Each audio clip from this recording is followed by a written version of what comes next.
Guys, এটা আমার আজকের ব্রাইড, রিসেপশন ব্রাইড। আমি রামগঞ্জের বাইরে আছি, তো তোমরা একটু কমেন্টস করো যে ব্রাইডকে দেখতে কেমন হয়েছে।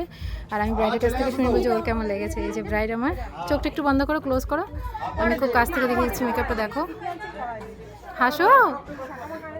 ব্রাইড ভালো, ভীষণ ভালো। সিধা করো মাথাটা, সোজা একদম। হ্যাঁ হ্যাঁ, একদম একদম স্ট্রেট হয়ে দাঁড়াও। এই যে হেয়ারটা লাইন্স করে করা হয়েছে, পুরো কার্লি করে।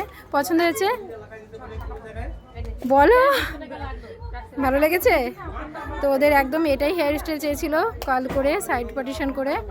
আর এই যে দেখো, পুরো কাজটা তোমরা ক্লোজলি দেখিয়ে দিচ্ছি। আর তোমরা সবাই একটু কমেন্টস করো কেমন হয়েছে ব্রাইডকে দেখতে। আর প্লিজ তোমরা যদি করতে চাও অবশ্যই আমার সাথে কন্ট্যাক্ট করো। শাখাটা পড়ায়নি, স্মাইল। তোমার ব্রাইড ভীষণ খুশি, তো প্লিজ তোমরা যদি করতে চাও অবশ্যই আমার সাথে কন্ট্যাক্ট করো। টাটা দিয়ে দাও। Okay guys, bye. চোখটা একটু ক্লোজ, আর একটু ক্লোজ করো, বন্ধ করো, পুরো বন্ধ। এই যে ওর আই লুক, পুরো বন্ধ করে থাকো। তো প্লিজ তোমরা একটু কমেন্টস করো, খোলো।